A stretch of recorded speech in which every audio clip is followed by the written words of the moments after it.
Hello everyone, Atomic here. Today I'm doing a follow-up on a video that I had just posted where I use XML files to create my plow and cultivator to do 30 miles an hour. Well, if you've watched that video, I had a problem with the plow doing 30 miles an hour. It just wouldn't do it. And so today, here's a follow-up video. I have figured out why it would not do it, and I just thought I'd bring this to y'all's attention, and here we go. Alright, so the problem is, let's first go into the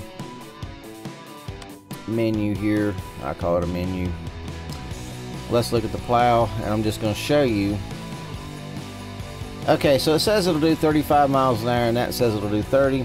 Well, that's actually correct.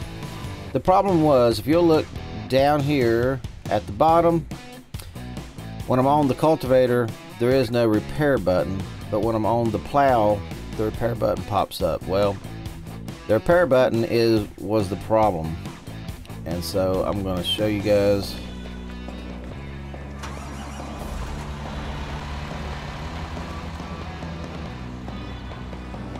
I didn't think about that when I was making the last video, but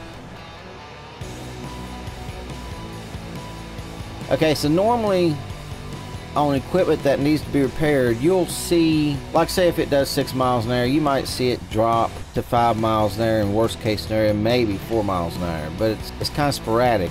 It'll kind of jump around, and when I see that, I know that the equipment needs to be repaired. But this, it went to a solid 26. If you guys watched that last video, if you haven't watched that last video, then you'll understand what I'm talking about.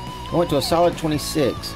No fluctuation, no nothing. So I had no idea that it needed to be repaired. So anyway, let's drop it down. If you watched the last video, it's going to do 30 miles an hour. And there we go, 30 miles an hour. Now, let's go in here. Let's go into the garage. Let's go to it. And let's repair it. For $311. Yes. Okay, now, watch what it does.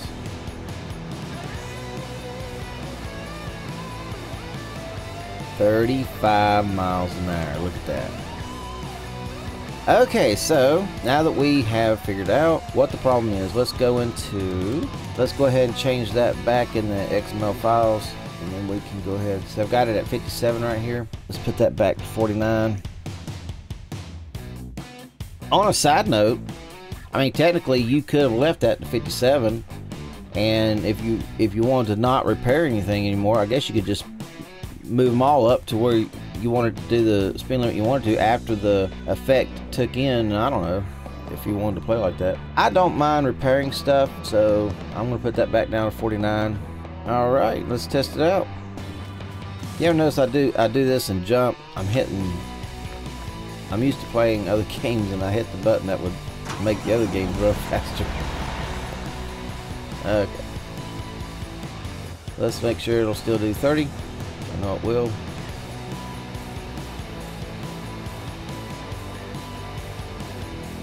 I know it will.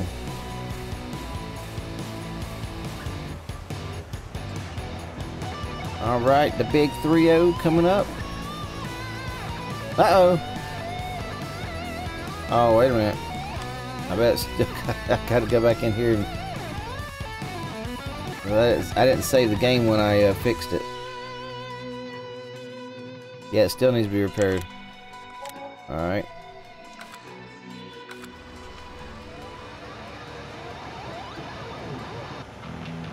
That's the problem I ran into before. There we go. Now we got to 30 miles an hour. So as a side note, when your equipment starts running slower than normal, yes, you need to go into your menu, and then down here at the bottom where you see it says hit the Y for garage, and if you're using mouse and keyboard, you can just come down here and click garage, and then scroll over. That's it right there. Scroll over to the plow. Of course, it won't say it now, but it'll say repair, and all you do is click that, repair the machine, and you're back up and running. Alright, well that's going to do it for this video. Hope you liked it. Please leave a like, subscribe, and hit the bell, and we'll catch you next time. Peace out.